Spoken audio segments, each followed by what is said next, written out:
Some people see a villain. Others see a victim. But why is everyone so sure they're right about Meghan Markle?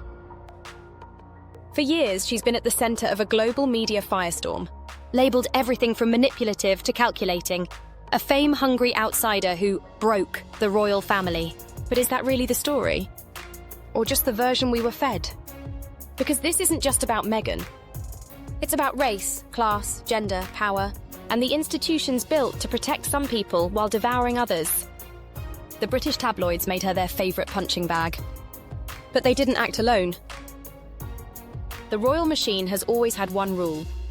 When the press turns on you, you feed them something juicier. For years, royals have leaked, traded, and planted stories on each other, keeping the spotlight off their own scandals by offering something more sensational. And Meghan, she was the perfect sacrifice. But to really understand how this narrative took shape, and why Meghan is still being blamed for everything, we need to start with the man who's been rebelling against this system his entire life. Welcome to Info Inquisitive, the channel where we pull back the curtain on power, perception, and the stories we're told to believe. Today we're digging into Meghan Markle. Not to rehash headlines, but to understand why she became a lightning rod for so much hate, obsession, and debate.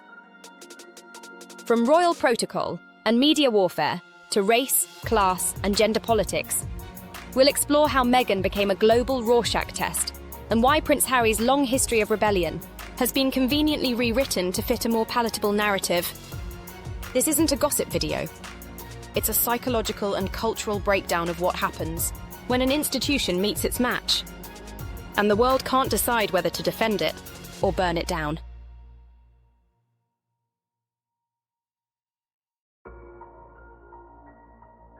Long before Meghan Markle ever entered the picture, Prince Harry was already slipping out the back door of the palace. From the very beginning, he was cast as the spare, the second-born, the backup plan, the royal wildcard. And for years, that label stuck.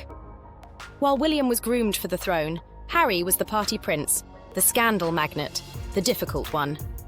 But beneath the headlines, Vegas photos, bad costumes, tabloid blunders, was someone who seemed deeply uncomfortable with the role he was born into. And nowhere was that clearer than when he joined the British Army. Unlike most royals, Harry didn't just use the military as a PR move. He deployed twice to Afghanistan, flew Apache helicopters, and actively tried to shield his identity so he could serve like everyone else. He said it himself, the army was the one place he felt free. Free from royal protocol. Free from the press.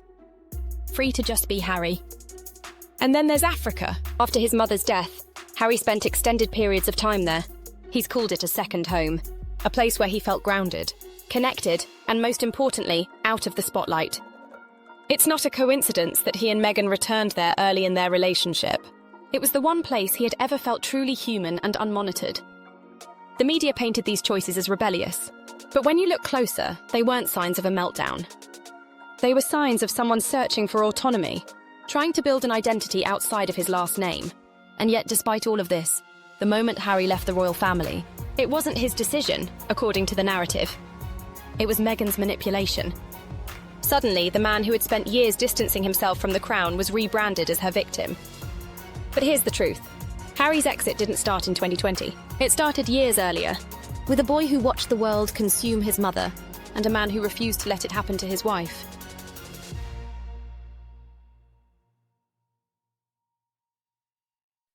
If you've read Prince Harry's memoir, watched his interviews, or even just paid attention over the years, one thing becomes crystal clear: he was always leaving.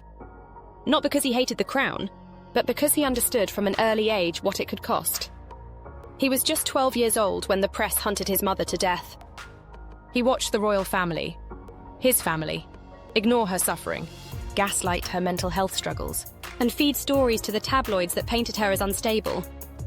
Harry has said it plainly: "I can't forget the sound of the cameras." That trauma didn't just break him, it built him. It taught him that silence isn't loyalty, it's complicity. And that left unchecked, the institution would chew up anyone who dared to step out of line.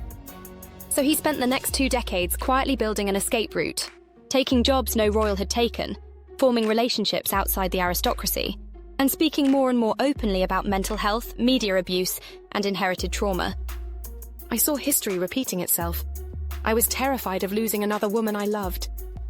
But despite all this, when he finally walked away, he was called weak, manipulated, controlled. Here's the irony no one wants to talk about. Harry didn't leave because of Meghan. Meghan was just the first person who didn't benefit from keeping him trapped. He was always prepared to leave the institution. She just became his reason to do it publicly. And if you grew up watching your mother die because no one had the courage to protect her, not even your own father, what kind of man do you choose to become?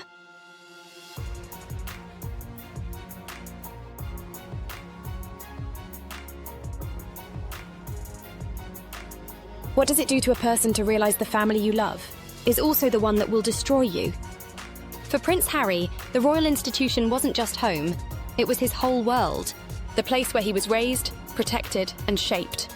But it was also the same place that used his mother, discarded her, and then stood silently as the press chased her to her death. He grew up understanding that loving this family came with a cost. That loyalty was often rewarded with betrayal. That if he didn't toe the line, he'd be fed to the same press machine that had consumed Diana, and still he stayed.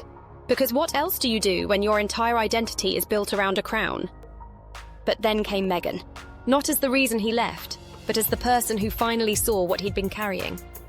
Someone who hadn't been raised in the palace, but recognized the palace walls for what they really were, a trap. Meghan wasn't royalty, she was biracial, divorced. American, self-made, she spoke her mind. She smiled too confidently. She touched Harry too freely. She represented everything the royal institution didn't know how to control. And in a system where image is everything, that made her dangerous. The press pounced. Every moment of their relationship was twisted into a scandal. Headlines turned her into a manipulator, a social climber, a destroyer of tradition. And somehow the narrative took root. Harry wasn't making a choice. He was being controlled. But that story falls apart the second you remember who Harry is. A man who watched the system break his mother, who spent decades building a private life away from the spotlight, who, long before Meghan ever appeared, had already decided that the price was too high to pay. He always knew there may be a day when he would have to walk away. And when that time came, he wasn't walking away because of her. He was finally bold enough to walk with her. And for the monarchy, for the media, for those who rely on tradition to stay in power, that was the real threat.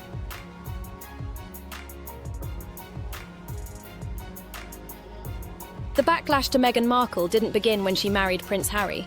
It began the moment she didn't behave the way they expected her to. Meghan didn't just enter the royal family. She entered a system that has always struggled with women who don't conform. With blackness that won't shrink. And with outsiders who refuse to be silent. She was everything the firm wasn't built to handle. A biracial woman, born in LA, with a career, opinions, and a history that wasn't sanitized by royal handlers. From the beginning, the media worked overtime to shape her into a threat. The headlines didn't just criticize her, they dehumanized her. Her race was always the subtext, and sometimes not even that. She broke royal protocol by wearing off-the-shoulder dresses, by closing her own car door, by holding her husband's hand, by simply existing with joy. Meanwhile, Kate Middleton did the same things, and was called elegant, graceful, even regal. The double standard wasn't subtle at all. It was structural, and it was racist. It was misogynistic, and it was calculated, pitting woman against woman. Meghan was never given a chance to be anything other than the villain in someone else's fairy tale. But here's the twist. The institution needed her to fail. Because while Prince Andrew's scandals brewed in the background, while Charles faced ongoing criticism, and while the crown itself strained under the weight of irrelevance, Meghan was a perfect distraction. The solution was so simple. Feed her to the tabloids. Watch the public fight over her. Let the outrage swallow the bigger stories. And the worst part, it worked.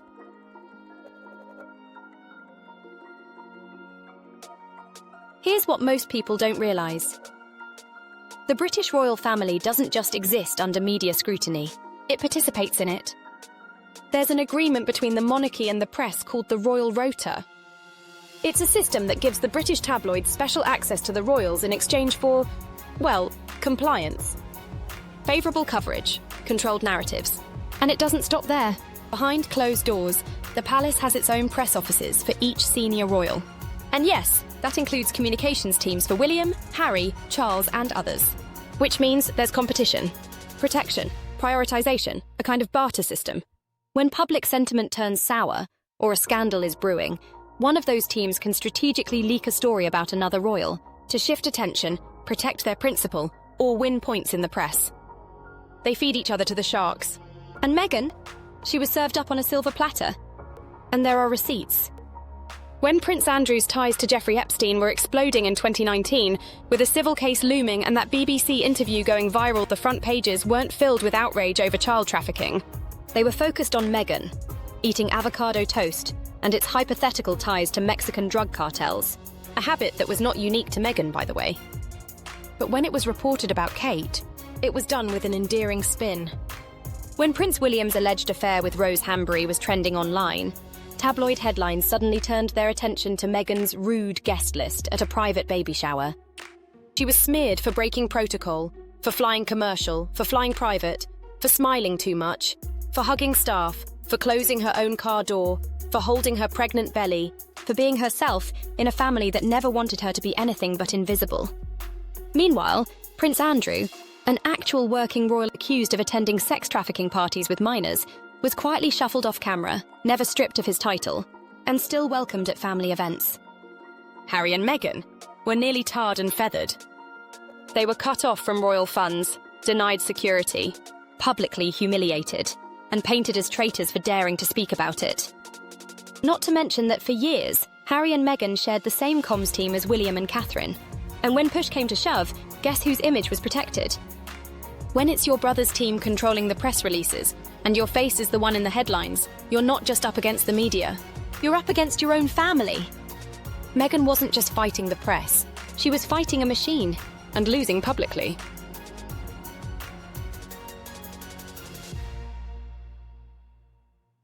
At some point, this stopped being about Meghan. When a woman is this polarizing, this divisive, this picked apart by strangers who've never met her, it stops being about who she is and starts being about what we project onto her. Meghan Markle became a mirror. And what people saw depended entirely on what they were looking for. To some, she was empowerment. A black, successful, self-made woman speaking truth to centuries of power. To others, she was a disruption. A threat to tradition, an outsider who didn't know her place. But here's the uncomfortable truth. Our collective obsession with her says a lot more about us than it does about her. It reveals how quickly we vilify women who speak out. How conditioned we are to defend institutions, even broken ones, over the people hurt by them. How eager we are to believe a narrative when it comes neatly packaged with outrage, bias, and a headline. And it raises the bigger question. If this is how we treat someone with wealth, fame, and a global platform, what chance does the average woman have when she dares to say this isn't okay? So maybe it's time to stop asking what's wrong with Meghan Markle and start asking what's wrong with the system that needed her to fail. Because the real story isn't that Harry and Meghan left. It's that the world was more angry about them leaving than it ever was about Prince Andrew staying. If this video made you think, hit that like button. And if you want us to keep going, drop a comment and let us know what rabbit hole to explore next. The royal family, the media machine, the PR wars, we've barely scratched the surface. This isn't just a scandal, it's a system. And we'd love to turn this into a full series that pulls the curtain back, one headline at a time. Subscribe if you haven't already, because this isn't the end of the story. It's just the start of asking better questions. Take care.